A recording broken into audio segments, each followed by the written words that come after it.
জাতীয় নেত্রী, দেশের 3বারের সাবেক প্রধানমন্ত্রী, গণতান্ত্রিক রাজনীতির অন্যতম শীর্ষ ব্যক্তিত্ব এবং বিএনপি চেয়ারপারসন বেগম খালেদা জিয়া বর্তমানে অসুস্থ অবস্থায় হাসপাতালে আছেন।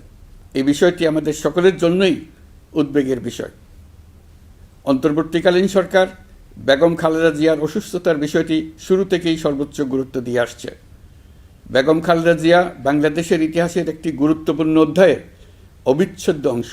বাংলাদেশের স্বাধীনতা, সার্বভৌমত্ব ও গণতন্ত্রের প্রতি তাঁর অবিচল অঙ্গীকার, দেশের উন্নয়নে তাঁর অবদান এবং তার প্রতি জনগণের শ্রদ্ধাময় আবেগ বিবেচনা নিয়ে সরকার ইতিমধ্যেই তাকে রাষ্ট্রের অতি গুরুত্বপূর্ণ ব্যক্তি হিসেবে ঘোষণা দিয়েছে।